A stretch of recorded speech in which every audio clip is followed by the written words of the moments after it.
Hello, everybody. We're on. Yeah, okay, cool. We're on. Sweet. Just got back from Costco. Look what I got here. So we got.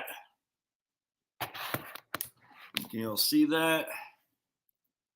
Oops, gotta go this way. I can't see if you can see that. But we got 20 pounds of ribeye choice. That's one step below prime. At $10.89 a pound, 20 pounds. We'll be cutting that up on our live stream, and after our live stream, we'll be vacuum sealing that. All right, so 20 pounds. Annette, I think you weren't, I can't remember if it was Annette, but I think it was. Anyway, one of you guys is a big carnivore eater. Oh, yes. Just like when I was spanking my kids. Listen. All right, and then to top it off, we got... So I'm looking at some brisket. I said I'm going to get some brisket to smoke this weekend. And you all can see that. $58 for 13 pounds of brisket. Or you can pay $40 for 5 pounds of brisket that's already cut up. Not hard to cut this stuff up, man. You know, you cut up, you pick some out, you put it in the smoker. If that's what you're going to use, then you vacuum seal the rest and put in the freezer. So I haven't had to buy steaks for a while because last time I had New York strip choice, which is only $6.49 to $7.49. So I think it was $5.89 a pound for New York strip choice. And I said, well, this time I'm gonna give myself a little bit of a bonus. So less than $11 a pound for ribeye choice. Again, if you want the prime, it's gonna be more expensive. I think it's only $14.89 a pound, but that's pretty good, and that's a lot. So basically, vacuum seal it, put in the freezer, and you can use it. Charlotte has sent me a thing from Jordan Peterson's daughter where you don't even need to thaw it. Just go right into the air fryer. I tried that. I didn't like it. It didn't taste that good to me. I mean, I'm sure I screwed it up, but I'm not going to waste meat doing that again because you got everything you possibly need, man. I do sous vide. Yeah, sous vide. What I do is I sous vide it, put in the broiler, or I'll just put it on a cap. I'm telling you though, check this out. What you got to do, my friends. This is a secret of all life's success. You ready? I'm going to share with you a secret for life. Hold on a second. All right. So you see this right here? I think that's roasted garlic, don't you? No, not roasted garlic. That's bacon grease. Oh, man, you dump some freaking bacon grease on that.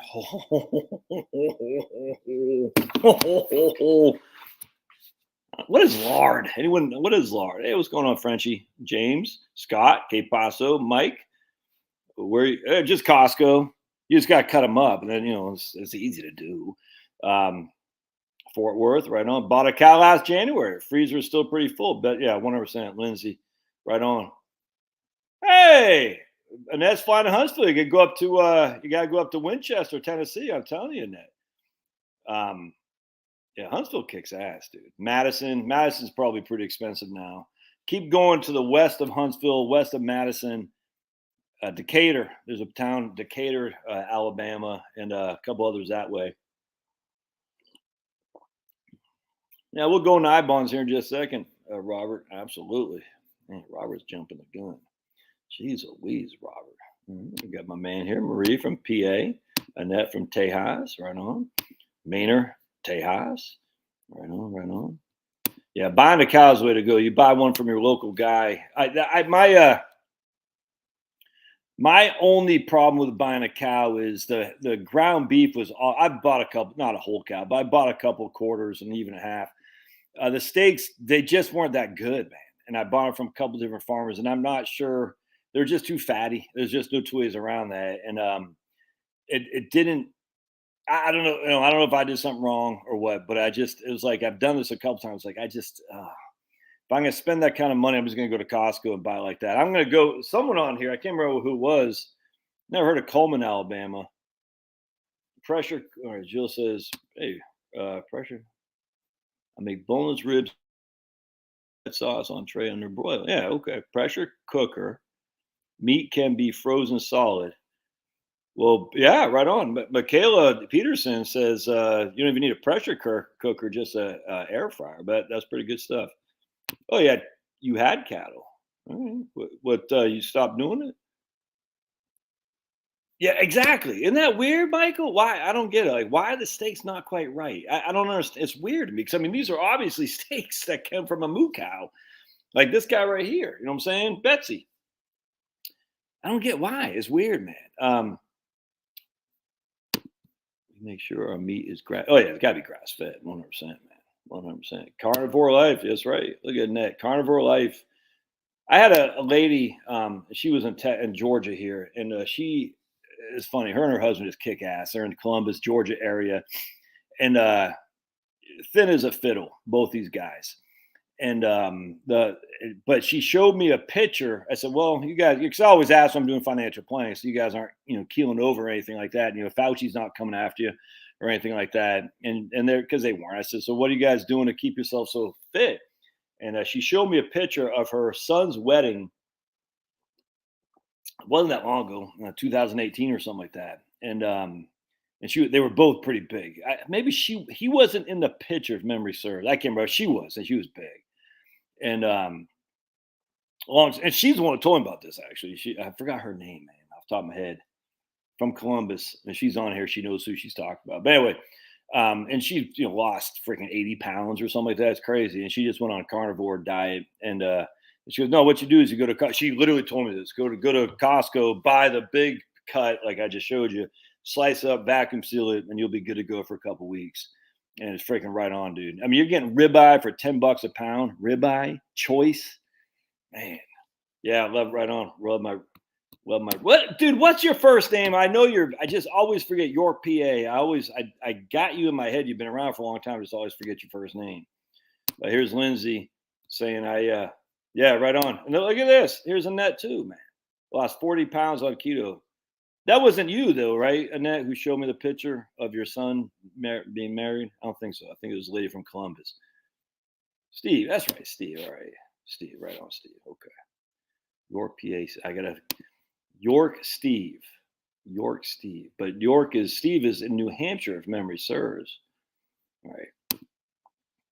We bought a half cow packaged and wrapped 5 9. Yeah.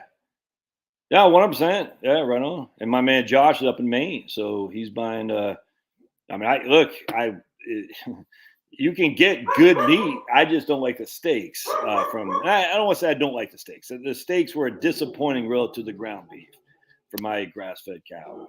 Lindsay said, I paid about four. Yeah, there you go. Whole cow meat is good, not great. Just, I don't know. I mean, so remember, if it's prime is the most marbled cut there is from USDA, and then choice, and I forgot what comes after prime. It goes prime, choice, and something else, something else. And I don't know how if you buy from maybe that's what it is. If you buy from a guy, maybe because it's not um, I hate to say subject to USDA rules. I don't know. I don't know the answer to that. I just know it's freaking. You go to Costco, you buy that. It's just freaking good. And my understanding is Costco tries to be humane. I'm pretty comfortable on their moo cows. I'm kind of hesitant on their pork, though. To be perfectly honest with you, I know they are making an effort to be humane. I hate inhumane treatment of God's animals. I hate it. I freaking hate it, man. When I was living in Shenandoah Valley, we'd have these as a Cargill, but before Cargill's Pilgrim's Pride. There's another firm I'm drawing a blank, and these Mennonite farmers would grow for these big conglomerates, Pilgrim's Pride, Cargill, Tyson's. So they're basically growing for these, and they have these huge just buildings. And I was in banking, and all these guys say I need a loan to updo my houses. And the banks are all that inclined to loan money to poultry farmers because it's a freaking tough business and it's not very profitable. The ones who are doing dairy farming, the DFA, Dairy Farmers of America, that was a pretty profitable enterprise. But if you're doing chicken poultry farming, it wasn't very profitable. So it was tough for us to loan money. It wasn't just Mennonites, but Anyway, so we'd have to inspect them and all that stuff. And you go to these things. It's, I don't know if you ever seen the Napoleon Dynamite video or movie, which is one of the best movies of all time. It's just like that. That's not saying it's bad. That's not the same thing as, freaking having a gestation pig that's got babies in his belly sitting in a freaking crate that he can't even move. Yeah, look at Ned losing 40 pounds on keto and carnivore. Kicking ass, taking names. So I don't know if I saw the video I did yesterday about, well, maybe it was today, but Einstein, my research on Einstein can teach us about retirement planning. Well, yeah, by the way, I got my Fetterman look, my hoodie, because I got a big, I took the jab, but I got a big growth in the back of my head. Why do the Democrats, I mean, just sitting there thinking, dude, you're not, I mean, I get it. The Democrats, we all know that free and fair here. I get all that. We all know it's free and fair. An election in Fulton County and in Pennsylvania and Madison in Wisconsin and one other county in Maricopa County. We all know it's free and fair. But why poke the bear? Like, why would they not take Fetterman out and put Connor Lamb in there? It's the weirdest thing to me. It's like, you got away with it, Torricelli up in New Jersey. They took out Torricelli, whatever his name was, and they put Lottberg back in there. And it was, but they got away with it. I'm like, you could have easily put Fetterman out and put Connor Lamb in there. Connor Lamb would have been tough to beat, man. He could have won, I don't think.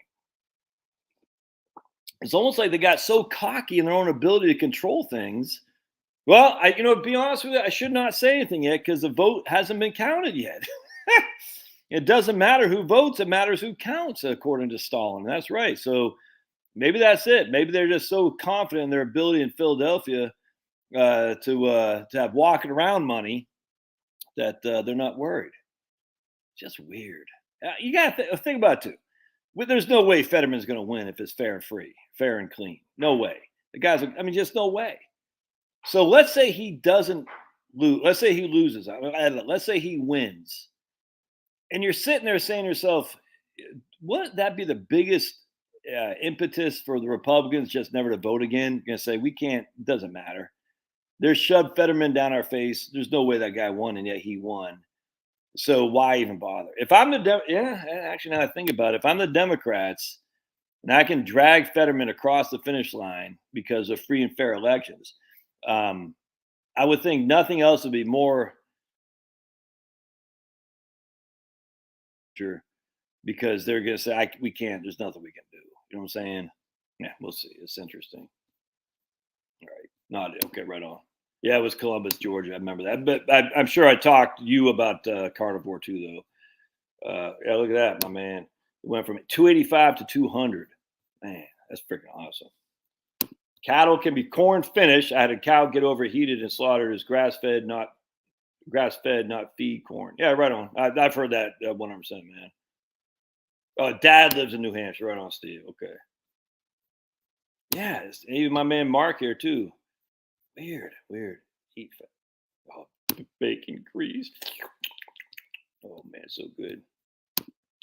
Grass fed is too lean on steaks. Need some corn. Yeah, I think that's what James or Palace was saying. Finish them with corn. I actually think a lot of people do that.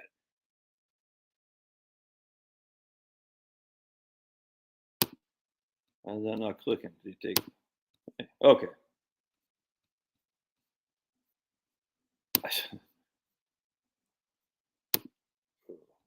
Did I give the Jabba? You crazy? Jeez, man, you freaking nuts. Oh, did you all hear about Fetterman's wife? I got to bring this up to you, man. This is freaking nuts. So if you're not going to anonymous conservative blog, you are wrong, dudes. So let me just this guy kicks ass. So some of the guys I follow, I know, like I follow Sundance over the Conservative Treehouse, Anonymous Conservative. These guys have some kind of insight to things. They know so much that I know they're part of the. They have friends in high places. No other way around that. I don't know. I can't guarantee that, but man, that's some good coffee. That is good. Half and half, dude. Half calf, half decaf. Ooh, yeah, that tastes good. All right, so let's go to Anonymous Conservative Blog. I read this every morning. My first stop in the morning is right here. Just be advised, if you're scared of conspiracy theorist parts like me, I'm not scared of it. I am. You might not like this because he mentions the globalist cabal a lot. And if you don't like that, if you just want your typical republicanism, you might not like him because he sees things the way I do. Anyway, I'm just going to show you something here. This is actually pretty funny. Musk walks into Twitter headquarters carrying the kitchen sink. If that's true, that cracks me up. Hold on, I want to show you something here about right here. No, that was Rush Limbaugh's wife. That didn't bother me so much.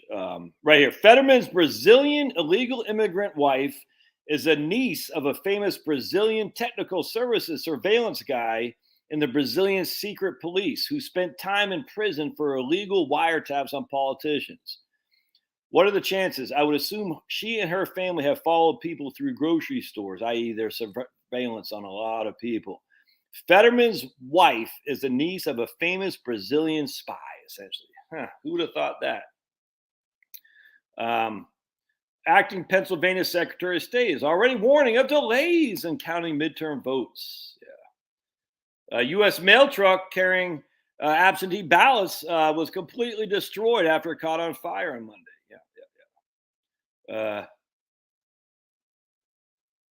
Iowa woman claims deceased dad was a serial killer who murdered up to 70 women and that she helped burying the bodies. Now, that's kind of weird. Kanye dropped by Adidas, who, of course, was founded by Nazis, which is kind of weird. All right. And Kanye's lawyers on his Gap deal drop him because of, he said bad things. Crazy. All right. Oh, this is interesting.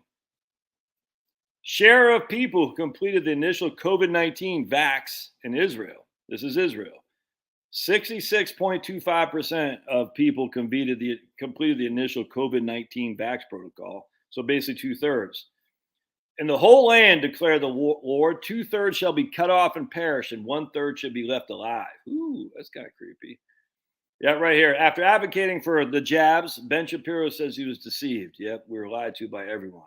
Oh, check this out. The new chancellor of the new prime minister of UK signed off on spending tens of billions of dollars when he was the chancellor of the Exchequer. Tens of billions of dollars on the jabs, and never admitted that as one of the main investors in Theleme Partners, who have an estimated $900 million stake in Moderna. Nothing wrong with that. Anyway, oh, this is pretty big. Court orders Israeli Ministry of Health to disclose vaccination status of deceased people. Anyway, that's the Anonymous Conservative, and you got to click on the blog. That's pretty interesting. I find that. But I haven't. There's no way I'd get any kind of. No way. My wife and I have been arguing for years about even the flu, and I said I don't want my kids to have it, and she says. Anyway, I said this. I said as adults, they can do if they want. I'm not taking a stupid flu vaccine. I'd never. My wife fell for it. She doesn't fall for it anymore. And she fell for it. We'd have arguments about our children, and I'd win more often than lose. But sometimes you got to pick your battles. But now she's just no way. You know what I'm saying? So while she entertained my thoughts on MMR, DPT, polio, and all that crap. She was never she bought not hook, line, and sinker the Kabbalist thing, but she never was challenging of it. She goes, well, if I can prevent 10% of the flu from getting in because of this vax, I'll do it. And 10% of the strains. I said, okay, you're an adult, you can do whatever you want, but I don't want my children doing it. And like I said, more often than not, we would not. And but I was never. This is what happened the last 2 years. We're just recognizing the complete insanity that it was, the lies that were told. And but my wife never, unlike Ben Shapiro, never called people dopes for not getting it, never promoted it. You know what I'm saying? And I don't know how any intellectual free thinker would just buy. I don't know. I swear, I still to this day, I'm still amazed how many conservatives fell for it. It's nuts. The only thing I can think is that they did such a good job saying anti-vaxxers were left-wing loons like Robert De Niro and Jenny McCarthy, and they are left-wing loons. That if you're have any questions about vax, you're a left-wing loon. And it's just it's a typical red versus blue narrative, us good, them bad, and everything they do bad, everything we do good. And a long time ago, I stopped falling for that crap. Look, I fell for it. Look, I was the biggest proponent of attacking Iraq after 9/11, attacking Afghanistan. I fell for all that crap, hook, line, and sinker, man. To this day, I'm chagrined how many people have lost their blood and treasure because of people like me who fell for the freaking lies. It's disgusting. You know what I'm saying? It's disgusting. And it's not America bad, everybody else is good. No, there is a dominant group of people who control things. I'm just telling you, man, just look at Rockefeller Foundation. You'll see the Rockefeller Foundation everywhere, everywhere. And you're like, damn, it's crazy. I was just reading today, I think maybe he's an anonymous conservative, the prime minister of Alberta now. Let's see, I think it was on there. Hold on a second. Yeah, like here's my man Stephen Miller from a Trump guy, Trump thing. The Libertarian Party is for hard drugs, unlimited immigration, prostitution, secularism, no jail for predators, anarchy in the streets. In other words, identical to the Democratic Party. So if you like those things, you can vote Libertarian or Democratic because they're one and the same. I completely agree. As a reformed Libertarian, I 100% think drugs should be legalized. All of them, because the war on drugs is a complete travesty. But at the end of the day, I'm not a libertarian. No, they all stupid. It's like at this stage, I've grown beyond that. I voted for Harry Brown in 1996. Could not vote for Bob Dole. I voted for Sarah Palin in 2008. Did not vote for John McCain. I know I did, but couldn't do it. And I voted for Perot in 1992. I could not vote for George H.W. Bush. So I've always been kind of on the outside of the fringe of republicanism, but I don't know how any conservative who followed the climate change stuff could actually. It's just weird to me, man. I don't. If you follow the climate change narrative, it's just like, look, my man. I said this last time. I'm going to keep repeating myself. I don't care if my man's on here. This guy Josh. This is what happens. Idiots fall for lies. And so here's a guy who's a lobsterman up there in Maine, and because of right here. So this guy's lobsterman up in Maine, whose livelihood is going to get ruined because of environmentalists in California, because idiots don't take 2 seconds to think about what the hell they're talking about, and they just fall for it. And if you actually go to these videos, YouTube channels like Josh's or Maine Reset or the other ones, people always say, "Well, we have to do something to limit the lobsters." Because lobsters are dying of overfishing, and what that has nothing to do with what the hell's happening for lobstermen in Maine. Nothing to do. And then they'll hear something about the lobsters in the Alaska, and they'll equate that to Maine. It has nothing to do with anything. What's happening in Maine has nothing to do with overfishing. It has to do with the right whales, which they're saying, these environmentalists are saying the lobstermen are killing. And it's just not true. But yet idiots don't pay any attention. And if you're a conservative or Republican, you can't be an idiot, because being an idiot is what got us here to begin with Drag Queen Story Hour and stuff, man. It's crazy. Conservatives can't be idiots. Conservatives have to be not trusting. I don't trust anything that comes from that freaking swamp. It's crazy to me. It's nuts. Well, I want to conserve. I get it. That's, ideally conservatives. I want to conserve the old way of things. The old way of things are way long ago that we're trying to conserve. Now we actually should call ourselves radicals and say, whatever's coming from that swamp, I don't want anything to do with. And that's everything coming from that swamp. Because if it's coming from the swamp, there ain't nothing good about it. I don't care if it's a Pentagon. There's nothing good in the Pentagon. That doesn't mean the lowly infantryman, your old buddy Josh, is a bad guy and he's in on some kind of conspiracy. It just means the freaking swamp starts right there in D.C. And if it comes from it, the first thing that comes to mind is say, what are they trying to do? The first thing. You can see this back. This is why I love Rush Limbaugh so much, because you could see it back in the beginning of the 2000s with old climate change stuff. Rush Limbaugh was 100% right on this stuff. He's like, dude, this is nuts.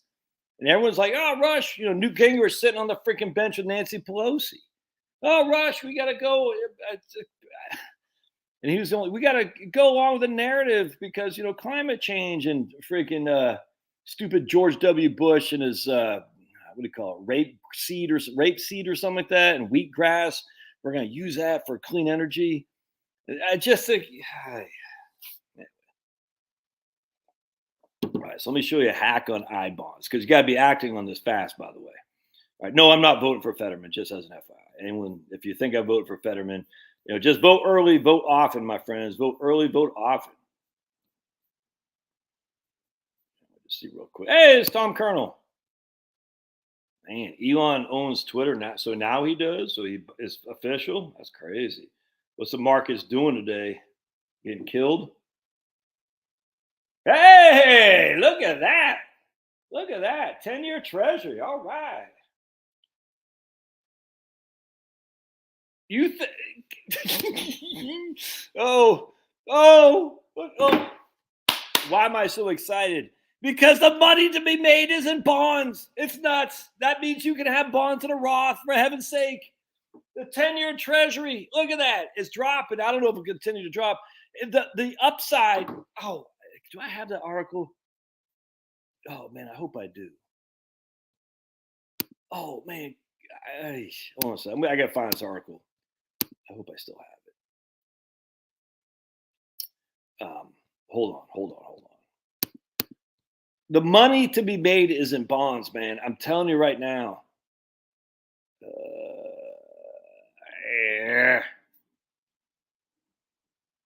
Hold on. If I can find this article. Investment stuff. I just saw it in my bookmarks and I can't remember where I put it. Nope. Damn, I'm probably not going to find it. Shoot. Hey, big boy. No need for that. Hey, big guy. Yeah, I'm not going to find it. Anyway, so hold on 1 second here, friends. 1 second.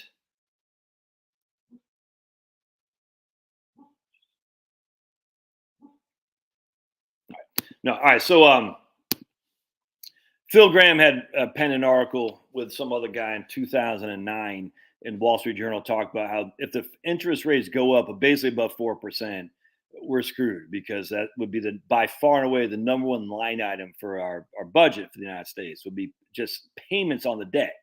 This is just to service the interest. This is not to pay down. We're never paying down the debt, dudes. Never going to happen. But just to service the debt, if it went up to 4%, this is in 2009. We've added a hell of a lot of freaking debt since 2009. Anyway, and could he be wrong? Sure. But if you see that right there, that's the yield on the 10-year treasury since in 3 months. It's gone. I just can't get over this. It's gone from basically 2.5 to over 4.25 to up to 4.23 basically in 3 months. It's insanity. So from 2.5, and then if you think about it in the course of a year, year to date, all right. So what does that mean? So that means a year ago is at 1.78. The 10-year treasury has more than doubled in a year's time. All right, so if you look at this like a log as opposed to just simple math, you say, well, a log, which means it goes from 1.7 to 3.5, which are up to 4 now, just as an FYI. That means I have to go to 8.5 in a year's time. Yeah, roughly 8.5 in a year's time to equate to what we were a year ago. Do you see how absurd that is, my friends? To go from, for just simplicity, 2 to 4. It have to go 4 to 8 in a year's time. Actually, less than a year because that's year to date. To get back to where to make the same jump as we are in the last basically 9 months. Does anyone think that's going to happen?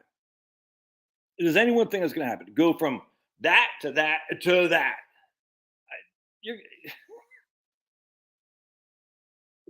So 4% has always been the kind of ceiling. Now, again, anything could happen, but I'm just, man, the damage has been done. The damage has been done. Anyway, so now we start looking. The risk is less in your markets now. Does anyone not see this? And I'm not, you guys, you do, I get it. But anyone's watching this later, the risk is gone. Everyone's worried crapless. Oh, the market's going to crash. The bond market has crashed. It's already happened. You are sitting in 1937. You know what I'm saying? With the stock market, if you look at the Great Depression era, after the end of 1937, that's beyond you now. It's crazy to me. I'm sitting there thinking, how can people not see this? But they're still peddling fear stuff like, oh my goodness, we're all going to die. Like, this is nuts. There's an upside to how they're going to raise the rates, man. And just you wait. When the Fed officially announces that they're going to ease off, the freaking bond market's going to take off like a bat out of hell. And I imagine the stock market too. But the stock market isn't down as much as the bond market. People say, yes, it is. No, relative to where bonds are, the stock market is down a typical typical bear market. Bond market is down the worst it's ever been, literally the worst it's ever been. How can people not see this? It's nuts to me. I'm sitting there thinking, all right, so you're worried about a market crash more so now than you were 9 months ago when the market had yet to crash. That doesn't make sense. The market is cheaper. The yields are higher. The likelihood of market going down is lower. If you run your Monte Carlo analysis based on current market conditions and you're still coming in good, the market has already discounted that portfolio by 25%, 20%, whatever it is. Mine's down 25%. I mean, so if I'm running a Monte Carlo and I had a 99% success at $100,000 of investments, let's just use that for an example. And now a year later, I'm down to 75,000 and I have a 93% probability of success. Okay, or even an 87% probability of success. Well, remember, it's based on the day's portfolio value. So the portfolio value is down from 100 to 75. The Monte Carlo assumes it could go down another 3 standard deviations, another 25% just for simplicity. And it could. The likelihood of that happening is so small, though, especially on the bond market. It's just crazy. Anyway, it's so I want to. So the point being is, you better get on this like freaking white on rice because I'll show you. All right, here's how you can hack the I bonds. All right, this is interesting. I didn't even think about this until Claire Ballantine. I don't know who Claire Ballantine is, but this is where Advisor Perspectives. They got bought out by VetaFi. That kind of sucks, but he doesn't matter. I hope my man Bob, who started Advisor Perspectives, I hope he got paid. I like Bob. He's a guy who founded this. Big fan. The sleeper hit of 2022 is about to lose some of its luster, but it still might be one of the best places to store your cash. Hold on, I gotta take my sweatshirt off. Hold on a second. I'm getting hot. I'm red hot. Oh my! You guys, look at the baby. Look at this. You guys want to see the cutest thing ever? Look at that baby. Hi, big old baby. Hi, big old baby. Who's the best baby? Hi, Finnegan. Hi. You want to say hello? You just on the. Oh, he's like at the corner of his eye. Oh man. And there's Pablo. Hi, Poppies. Hey. Uh-oh. You want to get on? He wants screen time. You want screen time? You can come up and get screen time. It's fine. All right. Come here, babes. No? All right, so let's go back.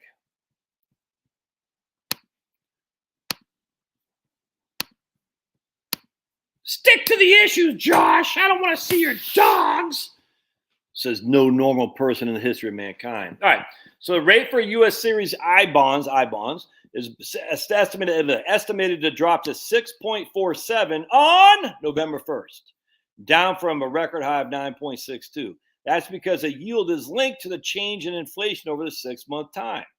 Because the Fed did such a good job at beating back inflation with Jerome Powell. I was like, wait a second. So inflation was high. Remember? All right. There we go. What was I getting rid of? I forgot what I was going to say. Anyway, that's 6 months. So from March to September, inflation slowed from the prior stretch, despite core inflation notching new highs. Even with a lower yield, though, I bonds are still freaking smoking hot. Look at that, smoking hot like my wife. Smoking. I don't know if you guys listen to Adam Curry and John Dvorak. Smoking hot wife, some country song with smoking hot wife. They always kind of reference that. It's pretty funny. The No Agenda podcast, big fans, big fan. All right, there's nothing really comparable right now, says Kyle Newell with Newell Wealth Management in Orlando. It's really a solid investment with inflation so high. One catch: each can only technically purchase 10,000 I bonds during a calendar year, but there are few workouts. All right, let's take a look. Buy your bonds before November 1st if you want to take advantage of the higher interest rates. Bonds purchased now and at the end of October will get 9.62 after for the subsequent 6 months. After that, they'll assume the rate set on November 1st, which will be 6.47. Since inflation is edging lower, the best time to purchase I bonds is now, says some guy. All right. Although each individual can only purchase 10,000 in I bonds, that'd be for me and smoking hot Charlotte. That'd be $20,000. I'm not buying them. I'm just not. I'm paying this sucker down, this mortgage. So I'm going hell, balls to the wall and paying the mortgage down. That's it, dude. So you could 10,000. I'm not going to talk about using your tax fund, but you can buy 10,000 for you, buy 10,000 for your smoking hot wife. All right. But how? Buy for others right here. The 10,000 limits only to each individual with a social security number. Adults can purchase I bonds in their children's names, says Noah Damsky. You just need to use a separate social security number. That means a married couple could buy 20 for the ugly husband and the smoking hot wife, and a family of 4 can invest $40,000. For minors, you can open a custodial account on Treasury Direct. There's also the option of doing it by business if you have a separate tax ID. Many people have trust. Remember, your living trust won't have a separate tax ID. A revocable trust would have a tax ID, but your living trust, unless you went down there to set up a specific separate entity, it's going to be your social security number. But anyway, right there, that's pretty cool. This assumes that buying I bonds the right move. Make sure you're thinking about this in the grand scheme of things. Still keep enough emergency fund and liquid cash. Off the top of my head, I can't remember what the surrender charges, and I think he surrendered 3 months of interest. So someone asked if you have to sell it early, what do you do? I think it's 3 months of interest. Someone can correct me if I'm wrong there. I think it's 3 months of interest. The good cows got jabbed. But anyway, it's crazy to me. If you got $10,000 laying there, send it to me, and you don't have to file a gift tax return. So just keep that in mind. If you want to send me $10,000, no gift tax return required. So just go ahead and do it, man. Go ahead and do it. I dare you. I bet you don't have the guts to send me $10,000. I bet you don't have the guts. You're scared. You're scared. And that's not I'm joking. That's not a taxable gift. So if you got, children like I do, children who deserve to get $10,000 I bond, like I do not. I'm just goofing. I do. If you got children, you should and you want to freaking load up on I bonds. That's how you do it. You just use their social security number.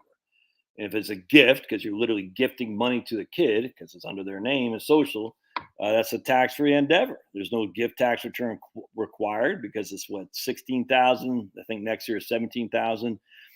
So you don't have to file a 709. And the kid who inherits it, who gets the gift, is no taxable to him. Remember, a gift, the tax on a gift is to the gifter, the grantor. That'd be you. All right, so we're going to pick on Robert here. Robert or Ron Sherry. Ron Sherry.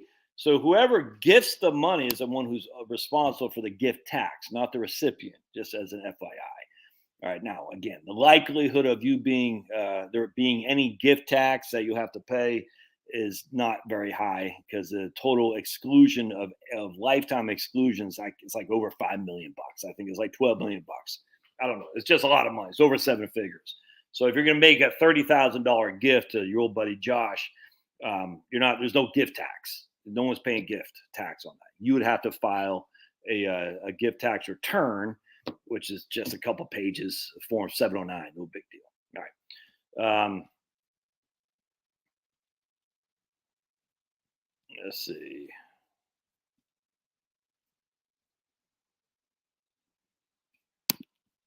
So there's a YouTube shirt that says a pierce of meat to tender changes how the meat needs to be cooked to short.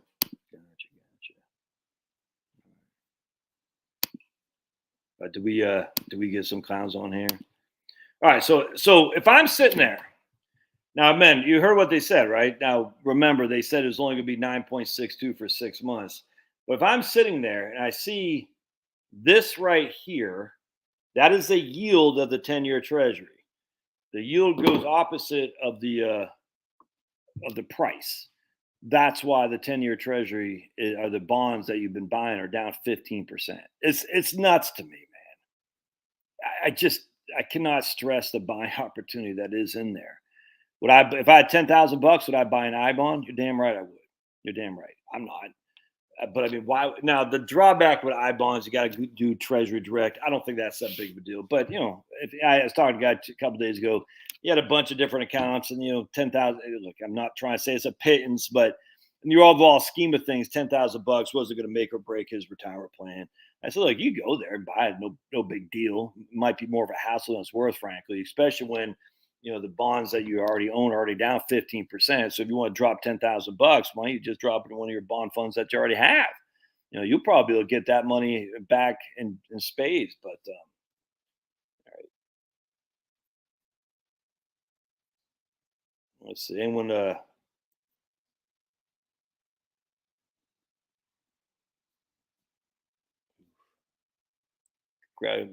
Free. We have some people retired.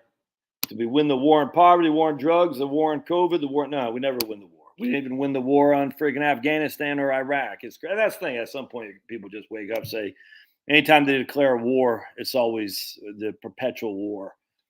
And people say, "Oh, so you don't think?" What do they say when I say? I just think, "Oh, what does some guy say?" Like the war in Ukraine. We're never like, why are we involved in that? Stupid. It's just stupid. Oh, so you want Russia to have free reign of? Well, I can't remember. I was like, okay, so what? Someone said something to me the other day. It was like so absurd. I was like, that doesn't make any sense.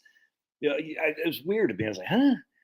I can't remember. I was like, anyway. Oh, actually, too. By the way, now China has solidified Xi now. So the prime minister before Xi, was taken out and probably shot. I don't know if y'all been following that.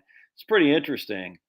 And then a lot of Chinese, the wealthy and Chinese, are fleeing the country. So what's going to happen with China is I personally think they're going to go back, not like a Mao, but I think they're going to be less enamored with wealth and in terms of falling for the globalist cabal dictates. I really do. I just, which means from a pure capitalistic perspective of investments and stuff like that, I don't think I just think that China isn't all that in a bag of chips as what people think. People have been saying for years that China is going to overtake the U.S. and years and years and years. I don't think so. I never thought that because commies always lose. China wasn't truly a commie; they're a fascist, where they had private enterprise where people could get wealthy, but the government dictated. Now I think they're going more towards the a socialistic kind of way, and I just think the days of us competing with China economically are going to be they're not going to be that big of a deal because I don't think China is going to be competing.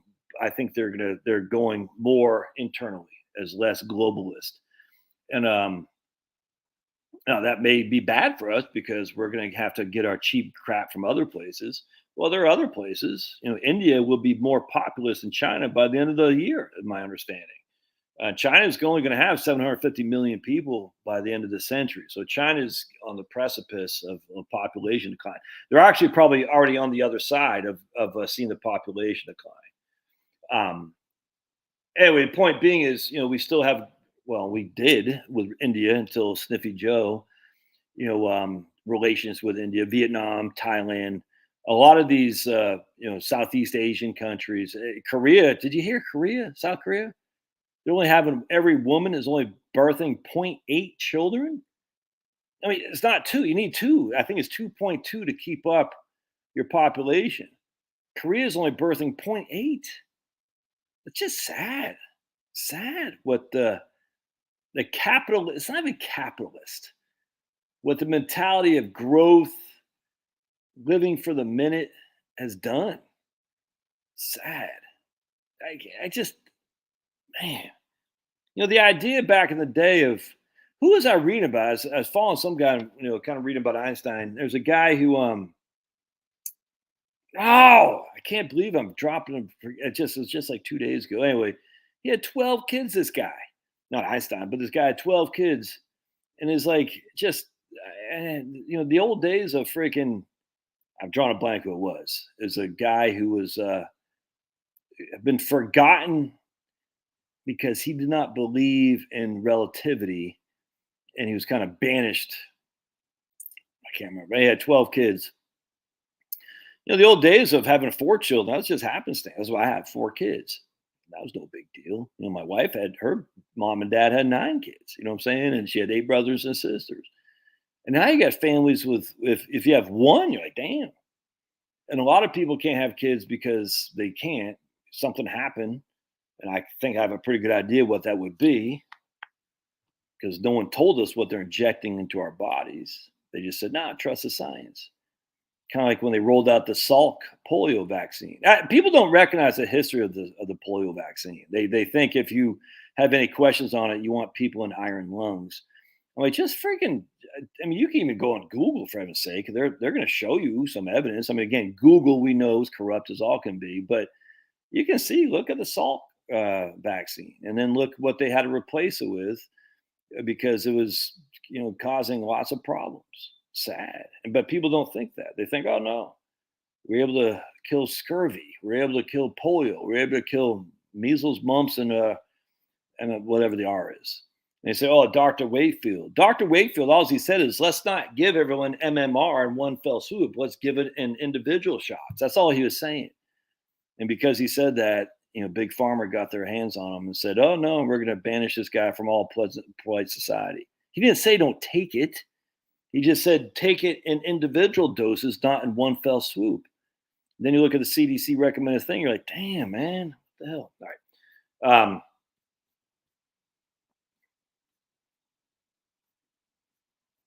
Yeah, right here. Here's what's going on in Maine. They want to get rid of the lobstermen so they could put 500, 800 windmills in the Gulf of Maine. Yeah. Michael's just a dumb grunt. Well, we always knew you were dumb. I didn't know you were an infantryman, so that's good. Hey. Yeah.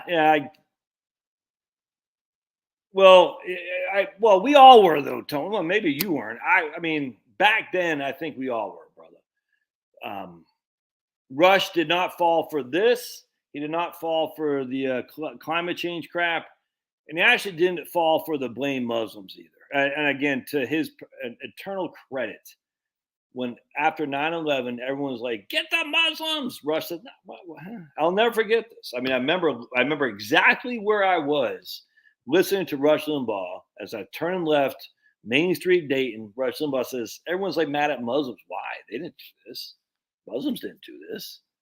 I'll never forget that. It was like right after 9/11, might have been the next day. And everyone's like, oh, and I was like, whoa. I mean, literally, it took me aback because I thought for sure Rush would be like, get them Muslims. And I just realized what a freaking psyop it was. Crazy.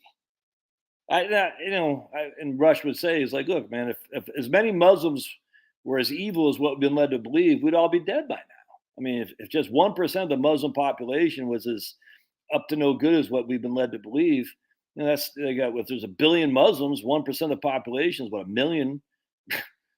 Yeah, but I'm still here. You're still here. I don't know. The whole point was maybe we were given a false enemy, if that makes sense. And in fact, it's funny because as I sit here today, I'm like, isn't it ironic that we were led 100% and to believe the Muslims were bad, as the old Catholic Church, my own church was promoting bad things amongst his pastors, if that makes sense. Bad things. It's like, yeah, focus on them. Don't look at us. And here's a pope now, supporting gay marriage. Here's a pope now supporting basically, I don't know if he's supporting Drag Queen Story Hour, but many religious types are. And I'm just Catholic, man. So I don't know what else. I mean, again, I told you last time, I can't stand John Piper anymore. Never liked Rick Warren. There's another guy in Texas. I'm drawing a blank his name, then Tim Keller. But a lot of people on the religious, I hate to say religious right, but hey, let's focus on those Muslims, though. And you're like, well, I think Jesus says, hey, don't look the speck in that guy's eye if you got a 2x6 in yours. I think Jesus says something like that. I don't know. Maybe I'm crazy. All right. So I also want to go into here. Yeah, let's see. Hold on a second. Oh, yeah. I want to share this with you. This is fun.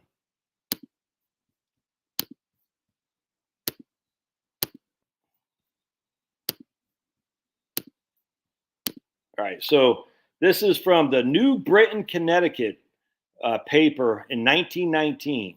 A lice in Wonderland. A lice in Wonderland. All right. So if I can make this bigger, let's see. Hey. 1 second. Thanksgiving dinner. Cost of living. We're going down. Thanksgiving dinner. Cost of living. And we're going to see this housewife with her kid. Can't afford it.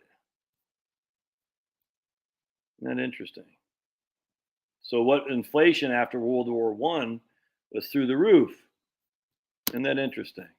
Wars lead to inflation always and everywhere. It's amazing. It's almost like by design. Wars lead to inflation because wars leads to scarcity. It's not the printing press. And if you want to look, and I'll share with you, hold on a second. I'll go back and I'll share some of the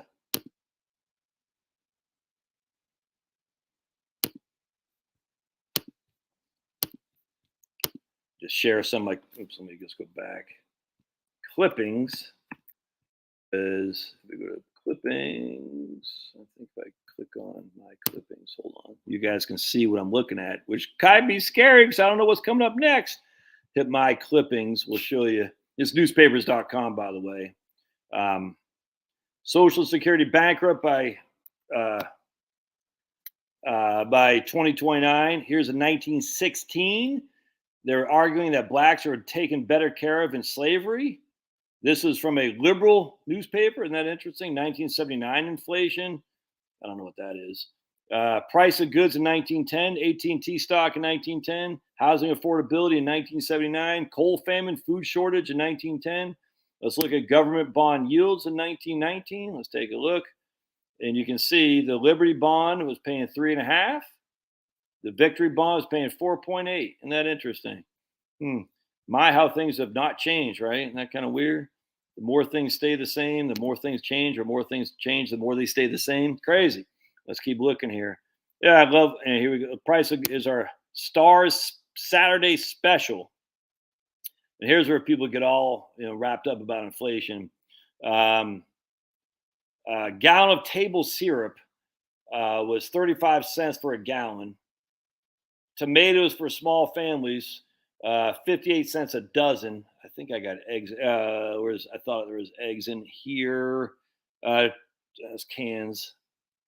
Hold on a second. 1 dozen tomatoes, 95 cents. 1 dozen good corn, 85 cents. You can use the telephones. Pretty interesting. Glass jelly or mustard. I'm not sure how big that is. I thought there was eggs in here, but anyway, maybe not that. And people say, but Josh, don't you see? You can't get a dozen tomatoes. Yeah, you know what you could do? You could grow your own tomatoes. It's crazy. Let's keep reading.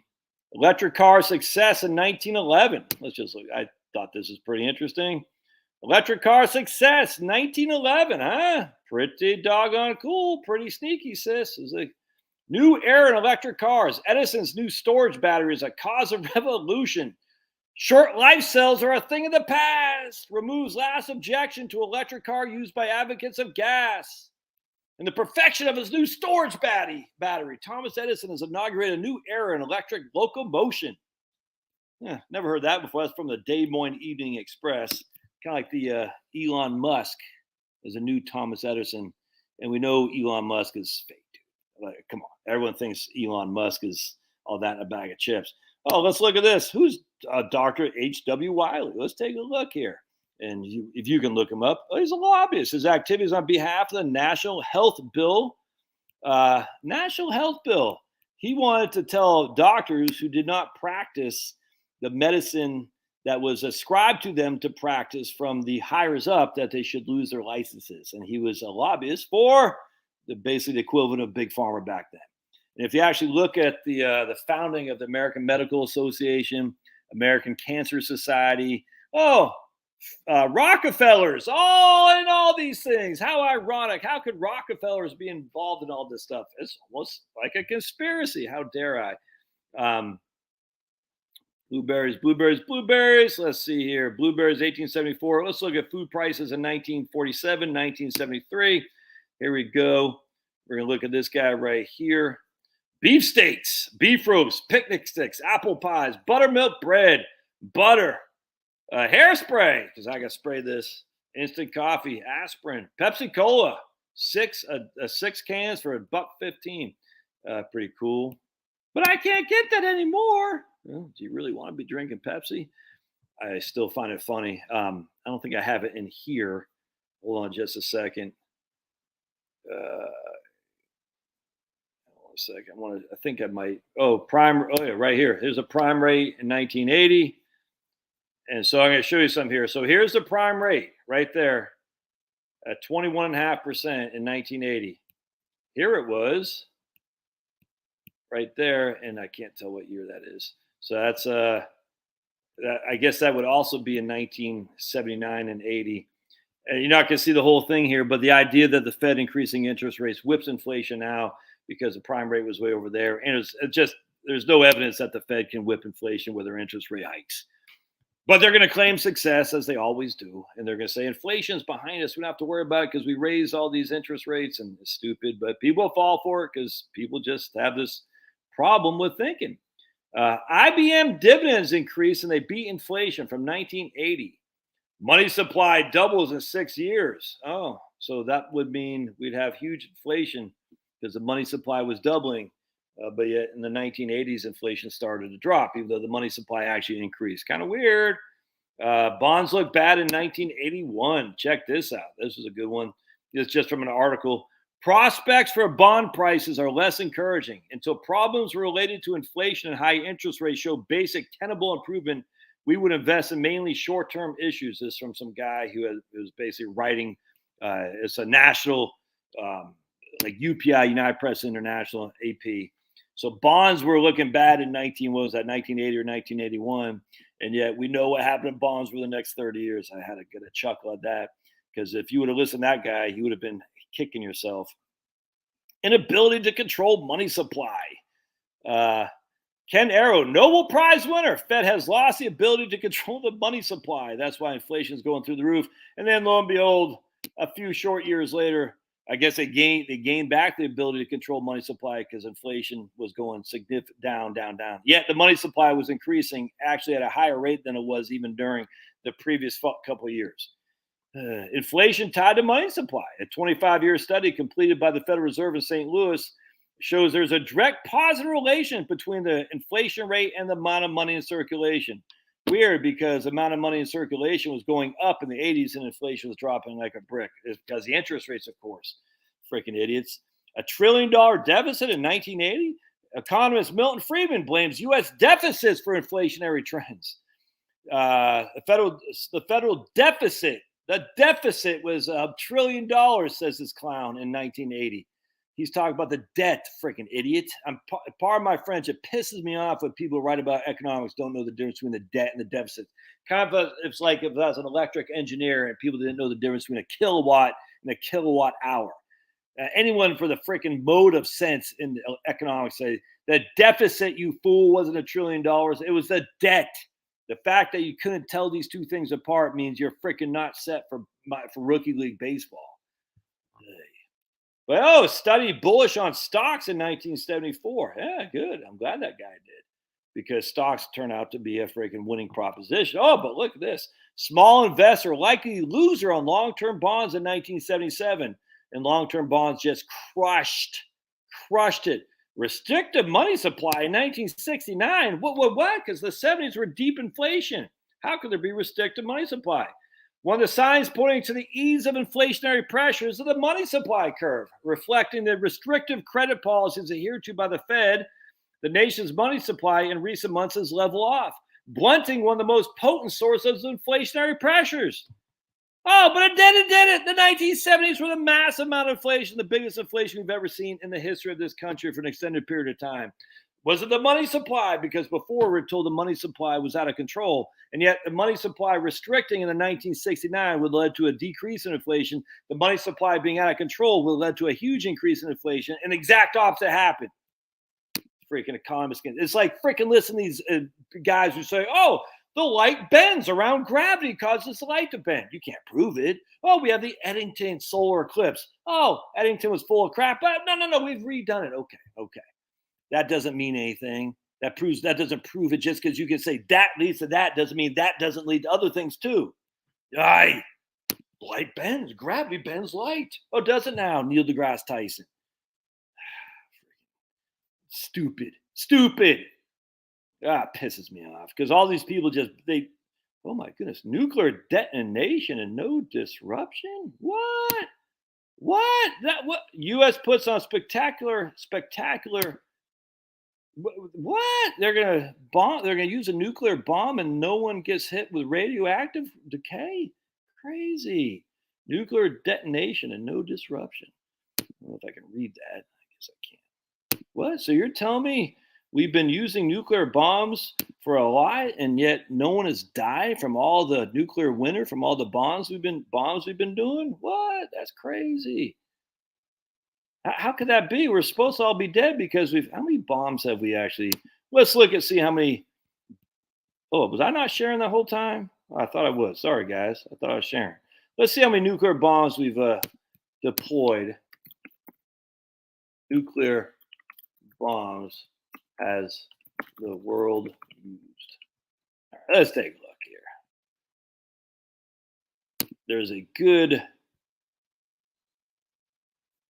because all these people are scared crapless over a radiation. Like, why would you? All right, let's take a look. I had a thing on this actually that had a good chart on this. Let's see what we got. And I don't know who this guy is. There's a right here.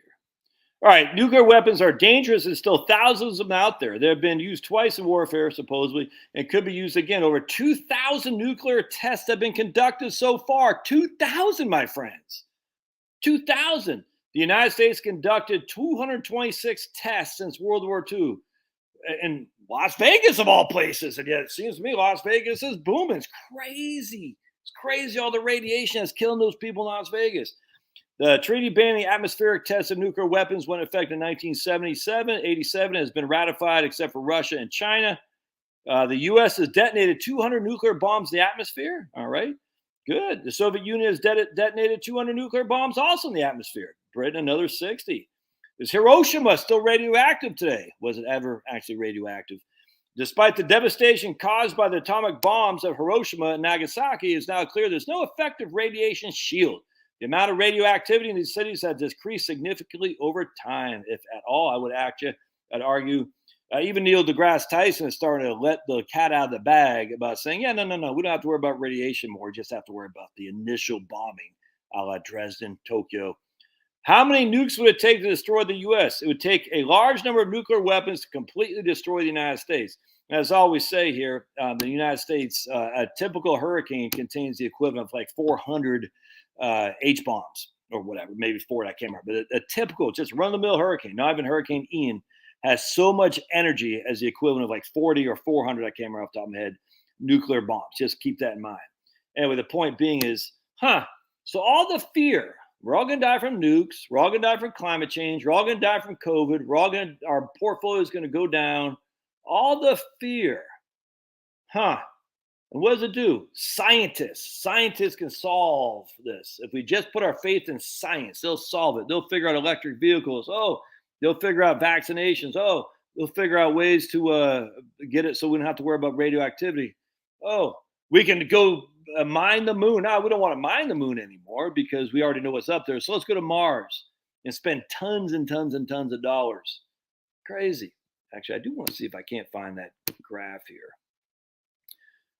The point, oh man, the point being is why everyone's so freaking scared of everything. It's crazy to me. I'm like, don't be. I thought I had my nuclear thing in here. Hold on just a second. Let's see. Hold on. No, maybe I don't. They had a good chart on the nuclear weapons that were deployed, and it was pretty cool actually. And you're like, whoa!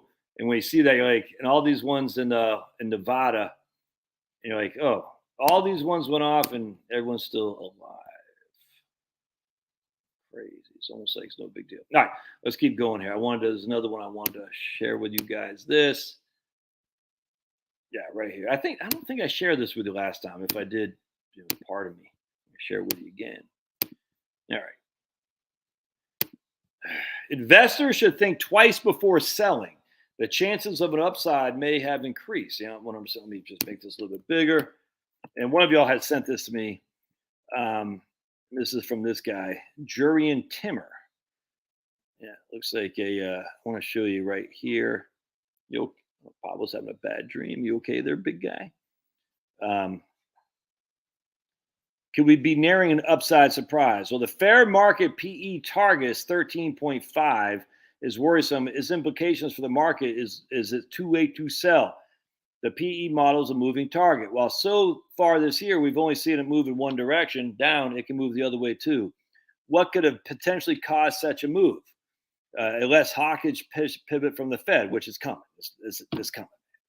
But also the Fed's quantitative tightening. The central bank is now on an extremely restrictive path. The same range as previous major tightening cycles, 89, 99. He didn't put 94 in there in 2006. So a lot of people say, oh my goodness, 1990. Well, that was because we went to war in Iraq the first time. 1999, well, the bubble of tech stocks. 2007 was a mark-to-market accounting fiasco. So they're going to say, look, this is just like what happened before. Okay, you can say that, but we're already down 25% for heaven's sake. In my view, this creates more favorable risk-reward balance at any time in history during the cycle, anytime during the cycle. It's hard to imagine the Fed getting even more hawkish, but it's easy to imagine pivot by being less hawkish, 100%. Such a pivot would produce lower nominal and real yields, which I believe would lift fair market PE ratios. We got turmoil in the UK. We only have to look at Japan to see how the world's biggest debtor, with a debt to GDP ratio of more than 200%, has dealt with the problem. The Bank of Japan owns half of the government debt stock and is the process of taming the market for Japanese government bonds. The Bank of Japan owns half of the Japanese bonds. All right. It is a mere 3%. The annual volatility. I imagine the Bank of England may be looking with envy at the Bank of Japan. Perhaps the Fed will be too if the yields keep climbing. The problem with the U.S. bond market is there are no buyers left. Investors have already bought $3.5 trillion in U.S. bonds from 2009 to 2021. They're already in. And central banks worldwide have now turned to sellers.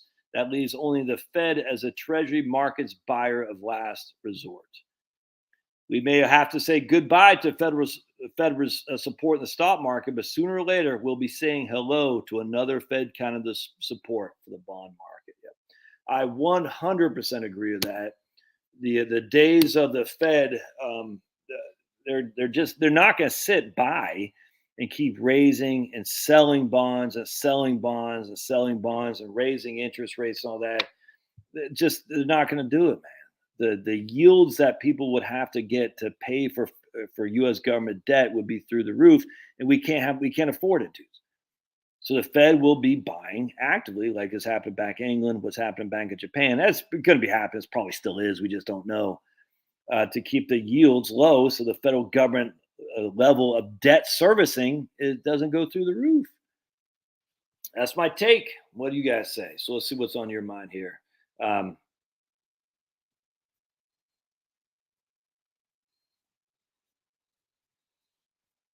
Oh, I love, yeah, 100%. Yeah, I mean, I don't know about buying an I bond. I don't have any. But yeah, Wellington and one of look, I still love Wellington, man. I get people all the time like, do you not believe in Wellington? Are you selling your? I'm like, why? I said this last live stream, like, I don't get it, man. I don't think I expect markets to go down. I mean, literally, I expect that, especially if I'm investing in them. If I don't invest in them, then I expect them to go up. The minute your old buddy Josh invests, we know it's going to go down. What's X? I haven't looked at Exxon for a long time. Let's see what Exxon's doing. That's a 108. You gotta be crapping me. Damn. I sold that puppy at 64. I bought it at 40, sold at 64. Now it's at 108. Ay, ay, ay. Painful to see, amigos. Painful to see. And I bought it, had like an 8% dividend yield. Now, because the price is so up, the yield is only at 3.32. So I sold Exxon to buy UGI. Let's see what UGI is. UGI is probably bankrupt. UGI, yeah, 35. Yeah, so I'm getting smoked in UGI. I bought UGI at 37. It went up to 44. Now it's come back down. I am getting a 4.3% yield. That's not what I'm getting, though, because I bought it higher than was that today. So we'll just say I'm getting a 4% yield. So that, again, if your old buddy Josh does X, you do Y. I bought, what else I got? Prudential. I have Prudential Insurance Company. It's PGM. Is that right? That was Prudential.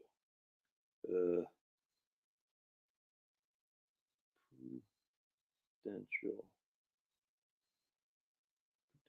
Was it PGM? No, I got Prudential. Yeah. Oh, yeah. Prudential Financial. Yeah. There's Prudential. I can't remember what I bought that at. Actually, let's see. Let me see. What did I get into? I'll tell you exactly what I own. I'm not going to show you, but I'll tell you exactly what I own. Hold on just a second, amigos. And Liam bought some Nintendo last year.